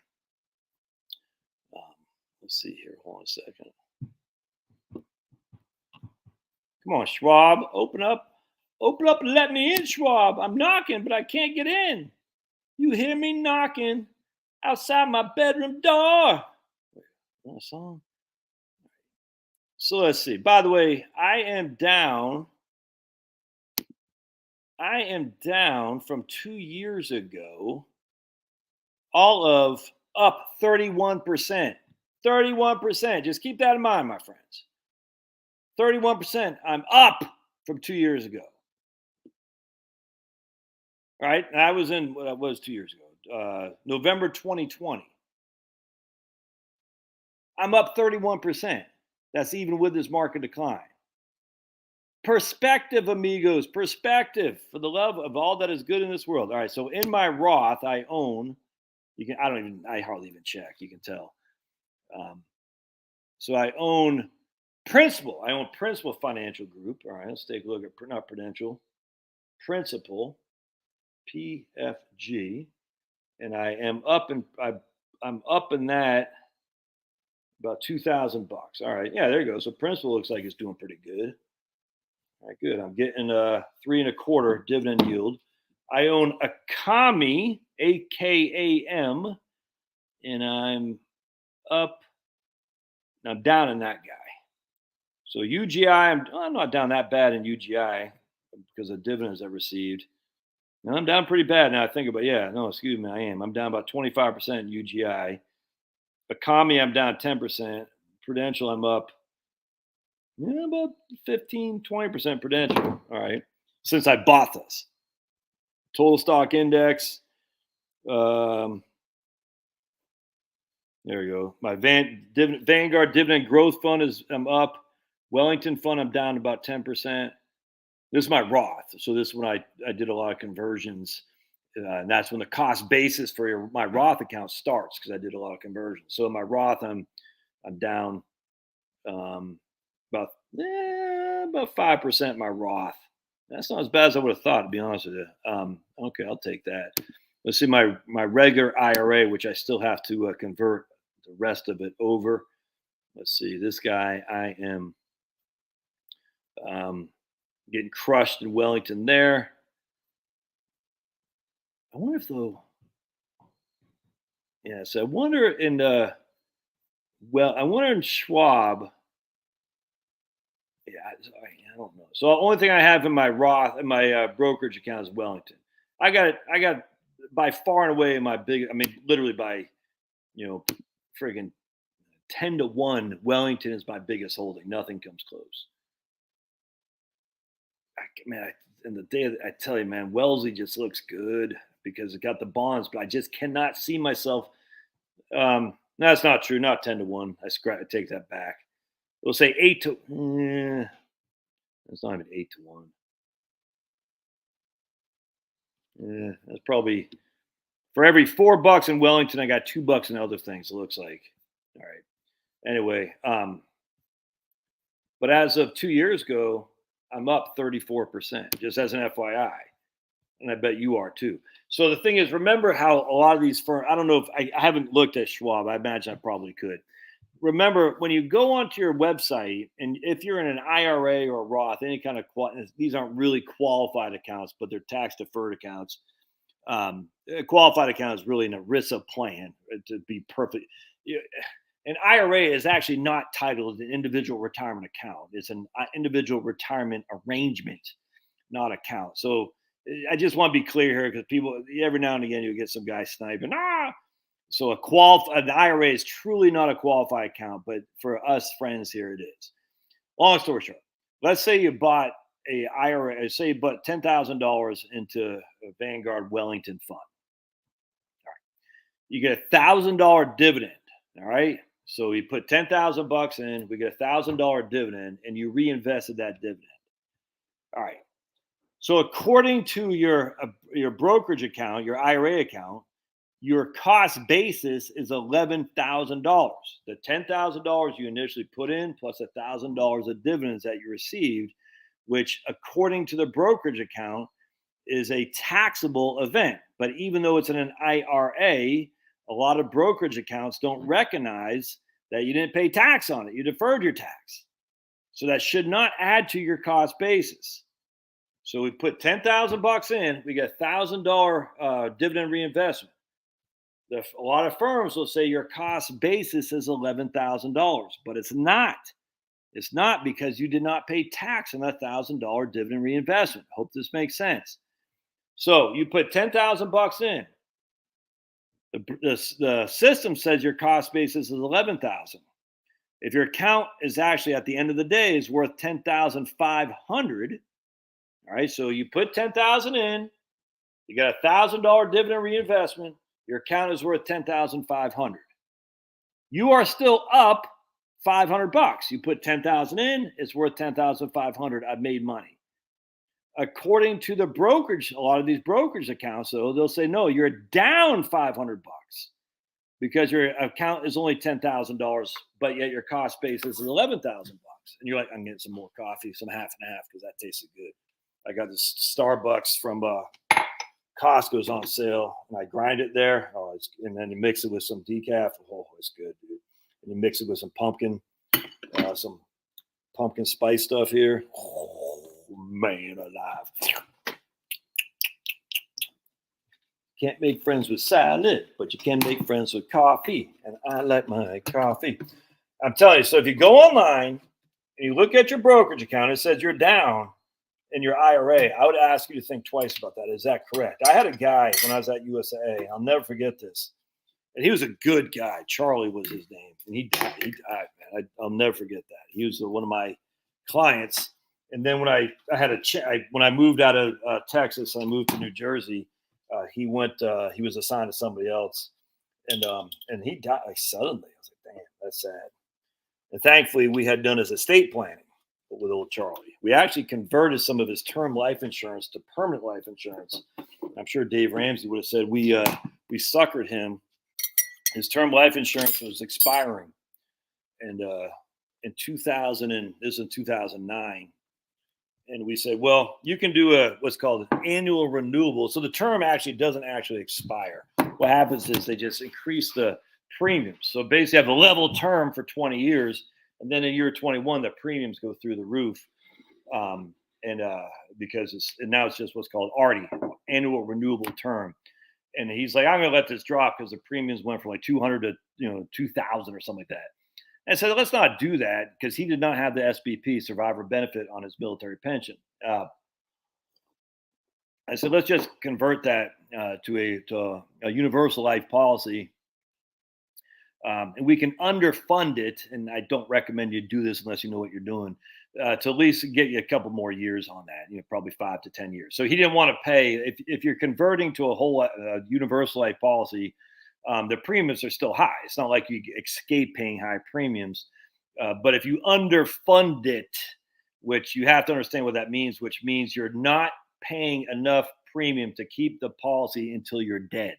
You're underfunding it. It's actually a pretty good strategy as long as you know you're doing that. So I said, let's just underfund it, because he was used to paying $200. I said, we'll pay $300 a month instead of $200, and I'll keep it going for another 5 to 7 years. He said, all right, yeah, might as well. And I said, you can always add more to it later, Charlie, if you want, but at least let's just keep it going. And he said, that sounds good. Anyway, so I moved to New Jersey in 2012, and my man Dustin, who inherited, took it over, said, man, Charlie died. I said, what? Couldn't believe it, man. And sad, but his wife got the universal life insurance because we underfunded his term. His term has convertible provisions in there. Side note, if you have term life insurance, or if you're going to buy term life insurance, do not buy a term life insurance that's not convertible. I'm just going to take my hat off. My hair's a mess. Convertible means you have the ability to retain the insurance once the level term is over with permanent life insurance. And basically what happens here, I cannot stress to you how important this is. With term, with life insurance, you're being underwritten basically on your age at the time you take the policy out. So I'll give you an example.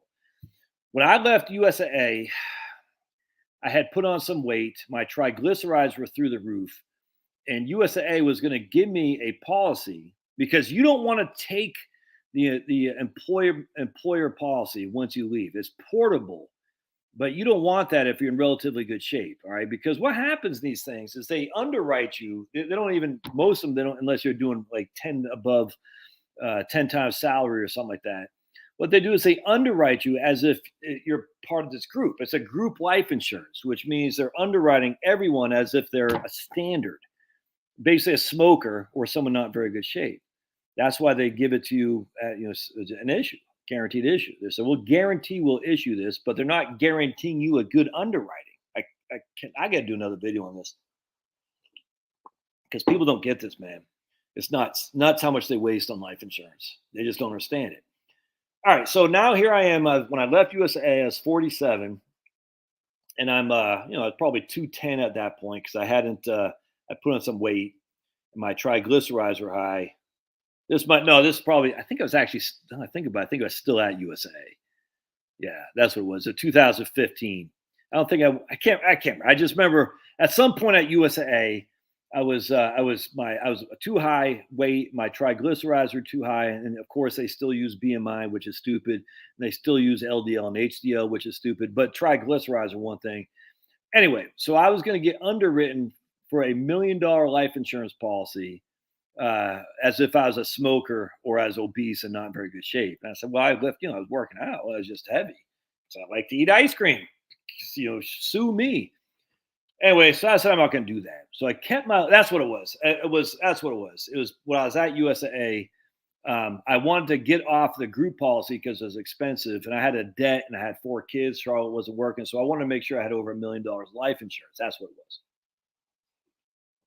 All right. So basically what happened was I said, well, because I'm buying 10 times salary, I have to get underwritten by USAA, or in this case, whoever was the company, I think it's MetLife, who was contracted with the USA to do the policy. I said, no, I'm going to go apply for a private policy because I can get better than the standard policy that you get through the company's group life insurance. I hope you guys are following. I'm just going to keep going and ask me questions or tell me to shut up.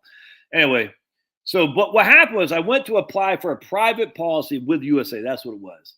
And when I got underwritten, they said, yeah, we'll insure you, but it's going to be freaking god awful expensive because you're fat as an ox and you basically smoke. I said, well, I don't smoke. They said, yeah, but you're fat, your triglycerides, blah blah blah blah. I said, well, I'm not going to do that. So that's what it was. I kept the group policy because a group policy was actually cheaper than I can get on my own. Now I remember. So fast forward to the day when I leave USAA, and I get the thing from MetLife that you can these life insurance policies are portable. You can take it with you. I said, well, let me look at that. But then I saw the premiums. I said, that's nuts. I'm not going to, it's like, I mean, literally it's like another mortgage. So I said, I'm not going to do that. But I didn't have any life insurance for sweet, sweet Charlotte and the kids. And so I will never forget. I said, I'm going to get my own life insurance. By then I was working out pretty hard. That's what it was. I was down probably 180. That was when I was in my most strong stage. I was almost at the 1100 club with bench, squat, and deadlift. I was getting there. I was probably 180, 185, tip top. No, I was probably 190. And that's where I'm at right now, but I'm not strong like I was. But anyway, so 190 or so. But there's a group policy genius that will underwrite you if you work out or if you're a bike rider. They underwrite you based on the fact that you do these things which are healthy. Because USAA would say, "Oh man, you're still obese," because I was big. You know what I'm saying? But I wasn't obese. I can walk around with freaking, drinking a 6-pack of 18-pack of Coors every night. Anyway, so policy genius, they make you go through this thing if you're, to prove that you're a weightlifter. And I knew all this stuff. So they ask you all these questions. They don't want you just saying you are. And then you go down, you have the nurse come and take the blood and do the EKG and all that stuff. And I passed with flying colors. But it took a while to get underwritten because, they're giving me a pretty over 7-figure policy. So remember, at that point, I was working with a firm up in Kingsport, Tennessee, and I'm driving back and forth to go. So I'd go up there for a week, come back for the weekend, go up there for a week, come back for the weekend. And one is over Thanksgiving. I'll never forget. It was over Thanksgiving a couple of years back, 2017. Yeah, 2017. And we just got this freaking torrential downpour. And I'm driving and my freaking tire pops on the road going through. It was just south of Chattanooga. It was on Sunday. Or was it on Thanksgiving Day? I think it was on Thanksgiving Day. I don't think. Anyway, I can't remember. It was Sunday or something. But I remember most stores are closed. So I'm sitting there driving, torrential downpour, and my tire blows. And I was like, "Damn!" And I pulled over. You know what I'm saying? And freaking trucks, cars flying, man. I'm pulling over, and I'm like, "This is not a safe place to change a tire." So I said, I said, I need to get off the road because if I change the tire here, I mean, it was just, I said, it was scary. I was freaking, I remember thinking, I said, if I get killed, Charlotte is screwed financially. I said, what a freaking asshole I am to leave my wife in this lurch because I did not have life insurance. All right. So I took my emergency, I didn't change the tire. I took my emergency thing to pump the tire. Emergency. I got one of those I can't remember what they're called. You know what I'm talking about. The emergency thing. You can pump the tire, you can charge your battery and all that stuff. Because I keep that in my car, which you should do too. So I filled my tire with enough air to get me through. And I'm looking on my phone. I'm like, dude, please tell me there's a tire shop open. Please, because I can't drive on a spare up to Kingsport. I can't drive on a spare back down here. You can probably drive 30 miles, but that's it. So I didn't even use my spare. I said, I'm just going to drive. So I filled up my tire with air. It was just enough. So I'm going like 5-10 miles an hour. And I found a Walmart that's like 10 miles away in Ringgold, Georgia or something like that. And it's like, I think it wasn't Thanksgiving, but maybe it was that Sunday of Thanksgiving weekend. I can't remember. Anyway. And thankfully, Walmart was still open. The tire place was still open. And they were going to close like in an hour. And I didn't want my spare. I needed a new tire, if that made sense. Because driving on a spare is dangerous. Long story short, I was able to get the tire fixed and all was good. But I remember thinking I was going to die. I could have easily died. You know what I'm saying? Because I remember this one tractor trailer went freaking flying by, and I got wet. And that's how close. So I was, getting the gear out to change the tire to the spare. This guy went flying by. Torrential downpour. I got sprayed. I was like, dude, this is not going to work. I was freaking scared crapless. Point being, I had no life insurance. I had dropped my USA portable stuff. I was waiting on the underwriting to get, my own private policy. Anyway, so I finally got underwritten because my triglycerides were low, my LDL My cholesterol is high, but they don't care because I know cholesterol in of itself is not bad.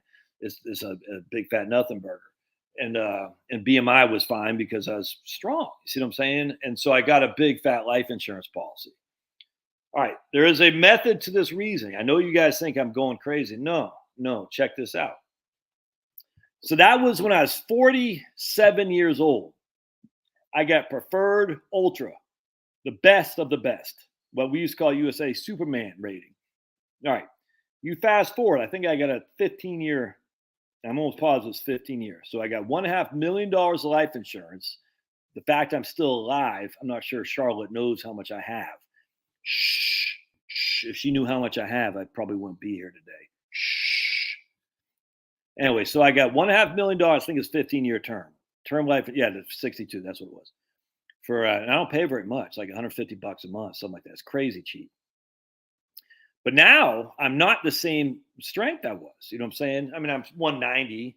I'm still, I'm not in bad shape. I'm just not nearly as good shape as I was in terms of strength. I haven't put on any weight. I don't know about my cholesterol and all that, but because the cholesterol doesn't matter, but it does for a typical life insurance people. Point being is, I popped my rotator cuff. Maybe I got, who knows, maybe I have Alzheimer's. I don't know. You see what I'm saying? However, I have the ability to convert that $1.5 million of life insurance to a permanent policy anytime in the next 10 years until I'm 62. And it's based on my underwriting when I was 47 years old when I took this puppy out. That's why I tell people, if you're young, get a flipping $250,000 term life insurance now, because you just don't know what the future holds. And if anything happens to you where you can't afford, or you can't do this, or you can't get underwritten for whatever reason, you can convert that to a permanent policy based on your underwriting when you're 30 years old. I used to have a $500,000 30-year term policy I took out when I was 32, right after I first got married. I was preferred ultra. It didn't cost me nothing, dude. Nothing. I could have kept that till I was 62 before the level of premiums went through the roof. What I would have done if I were smart, say, I'm going to convert that to a permanent universal life policy, because I get the same underwriting as I did when I was 32, preferred ultra, which means it's cheap. Cheap. Crazy. Now you can say, well, I don't need 500 or $1.5 million. You can always reduce the death benefit without being further underwritten. You can't go above, you can't go down. Insurance company don't care. They say, if we're going to insure you for $1.5 million, we'll certainly insure you for $1 million. We don't care because we're already on the hook for $1.5 million. They've already calculated that in the actuarial tables. Oh, yeah. Anyway, so if you're getting a term policy, always make sure it's convertible, and always make sure it's a guarantee. I hate to say guaranteed issue. It's not quite that, because you still, what that means is you don't need to be underwritten again. That means they're using your underwriting, what you went through at 32 years old, and you're young, dumb, and full of piss and vinegar, and healthy as an ox, compared to 60-year-old Josh, who's freaking smoking a carton of Cools a day and drinking freaking 20 black and tans. You see what I'm saying? And they're still going to underwrite me because they're not being underwritten again. They're using the underwriting that they did when they first issued the policy. Now I see if that makes sense. I want to see if you guys are making, if I'm making any sense, because that's a lot to chomp on. Erica Perez, there you go, right on, right on. There you go. There's my man First Shot, right on. I remember him from the other day. All right. Anyone talk about life insurance? Okay, guess no one cares. No one cares. All right, whatever. Oh boy, what? You guys nuking Sex Chat 69? Don't, man, no one here nuking Sex Chat 69? Right on, Marie.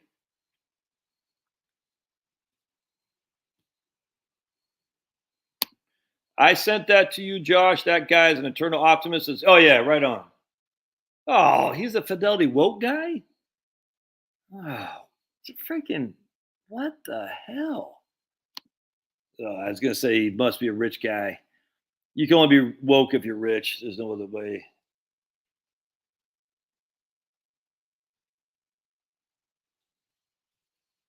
All right. Anyway, so if you're Oh, look at Robert. I gotta go do yard work. My wife's gonna get mad at me if I don't. I gotta do yard work. Lenny Jacobs. Love the yes. Enough of war. Let's stop war. I still own gold, man. Literally, I own gold not for an investment, but as a oh crap scenario. Like, look, let's say you're a Chinese rich guy.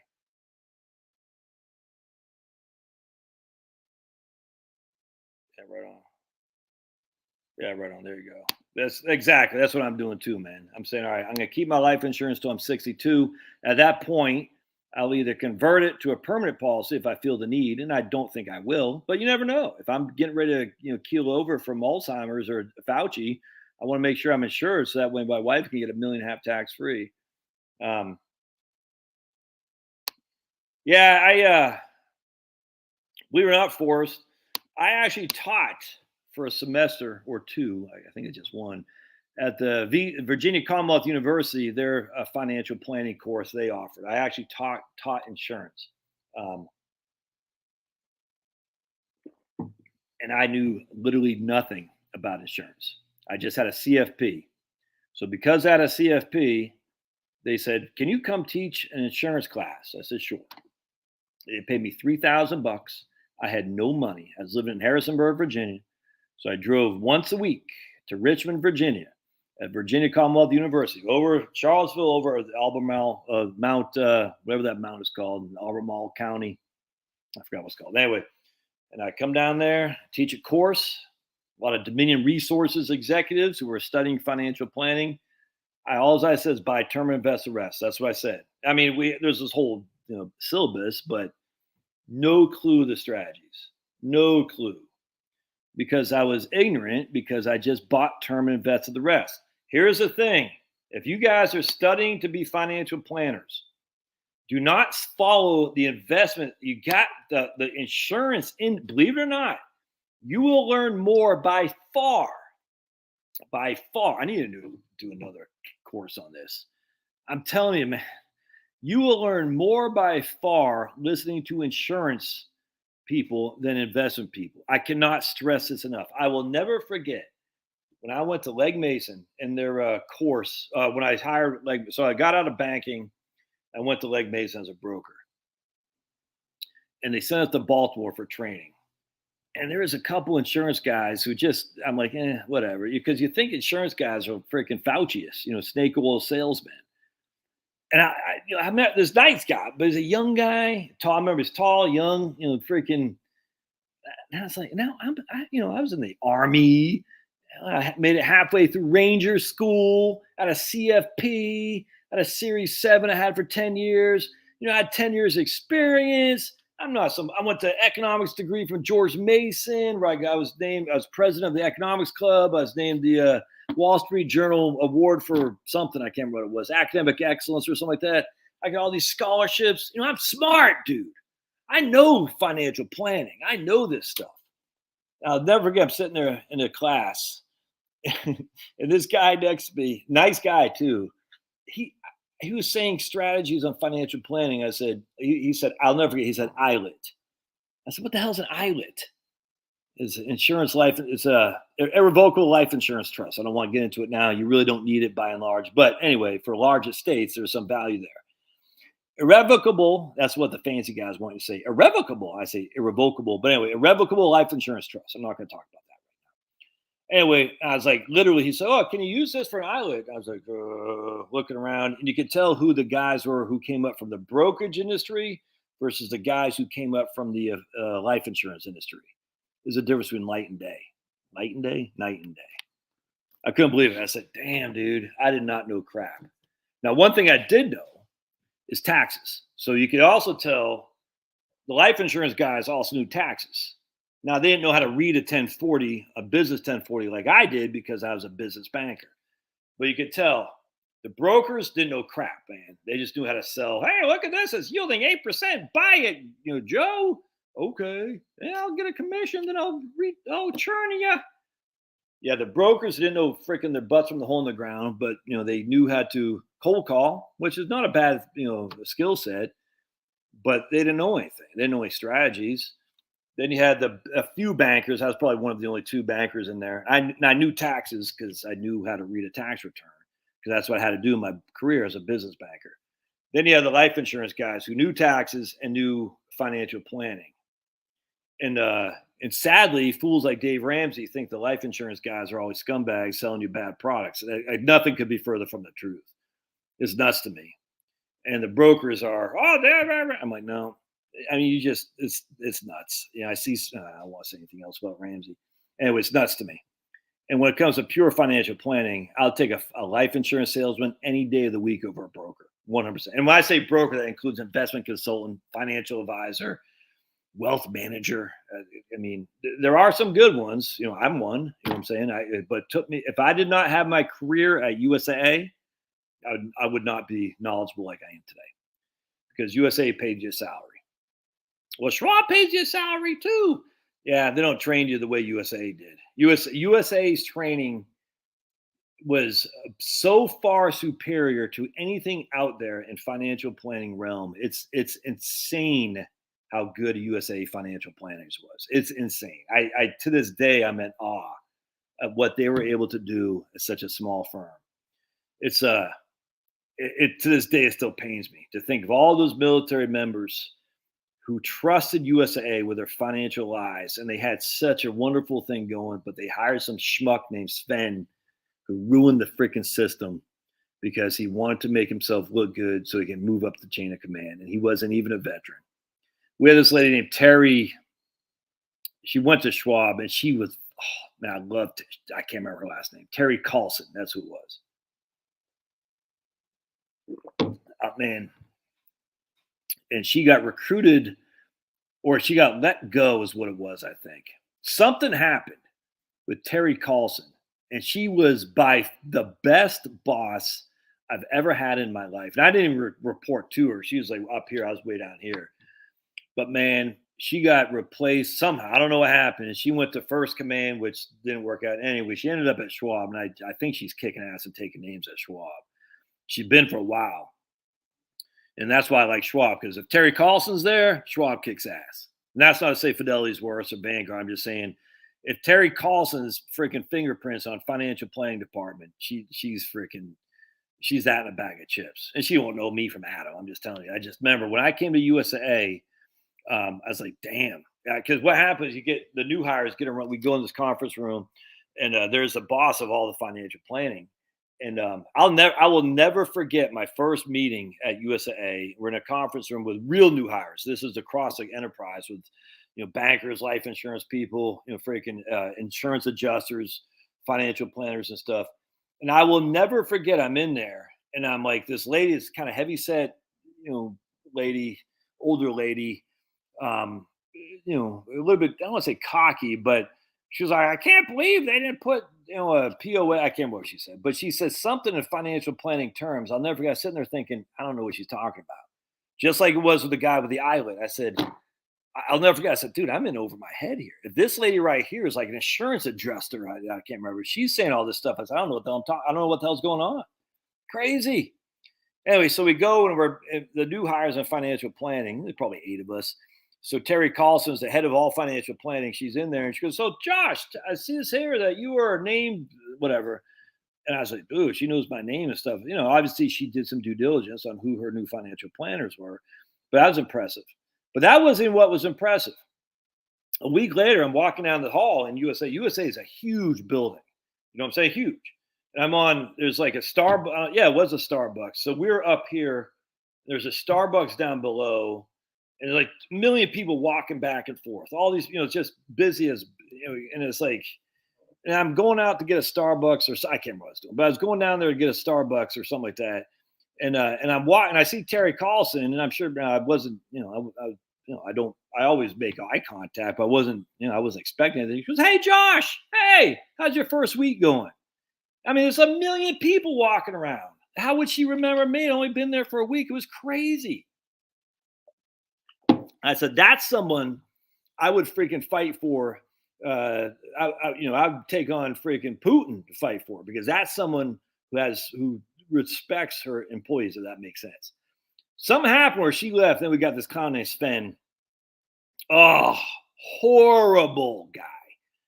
Piece of work. And I don't know what they saw in this guy, unless he had the something on the leadership. I don't know what it was. This guy was a clown. Everyone knew he's a clown. He was so far above his head, and he just ruined it, man. It's so frustrating because we're all sitting there. And we're like, we're like, what is this guy doing? And it was just, oh. And then they tried to right the ship. He got canned, a couple years later, but the damage had been done. They brought this guy named Larry from Bank of America. He was actually all right.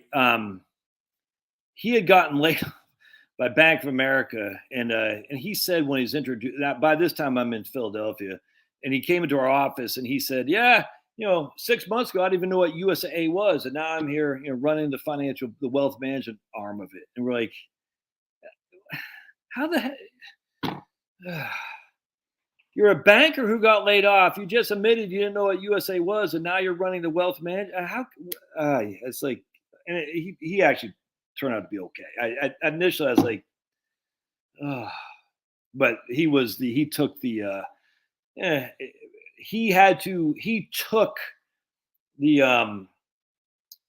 L for Sven's mismanagement, if that makes sense. And I don't know what happened to Larry. He went into real estate, but I'm sure. Look, I'm not saying he was perfect, but he was better than the previous guy. But the damage was so bad from the previous guy that Larry couldn't fix it. He was one of those Six Sigma Alpha guys, whatever it is, that black belt, and he was all impressed with himself and that. And we're all just like, oh, it was weird. And that black belt didn't do crap other than get people. Other than that, they let go of the whole enterprise for financial planning. We had such a good gig. It was crazy, man. And we brought these guys in who are probably, some of them still there, just mid-level management, getting paid huge amounts of money, and they don't do anything productive. And then when they closed down financial planning, these guys still kept their jobs in other areas of the firm. And it's just, all right. Oh man. Anyway, all right. Well, that's my story of USA. I'm losing my battery power. It's frustrating, but anyway, as my man here, whatever this guy Forrest, just make sure that you don't overlook the life insurance aspects of financial planning because it can be used. These guys want to go outside. All right, my friends, I'm going to let old Finney and Pablo outside. Yeah, glad to be here. Can you imagine still working for guys that you just have no respect for? I mean, when I was in the Army, Bill Clinton was my, I got out right when, all right, yeah, Bill Clinton, no, I guess he was not. No, it was George H.W. Bush. All right, so I was getting ready to say, imagine I was in the military with Bill Clinton, who he said, I despise the military. Crazy. So I got to play my thing. All right. I guess I can get out of here, my friends. Thanks you all for being here. I talked to a guy the other day who was a black belt guy from Georgia Tech, actually. And I'm not saying because you have that, you're a batter. I'm just saying Larry was using it as if, he was going to change everything, and it didn't do crap, man. You know what I'm saying? Because the damage was so done that there's no fixing. Can't fix stupid, man. Can't fix stupid. All right.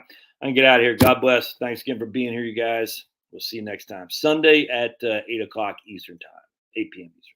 See ya.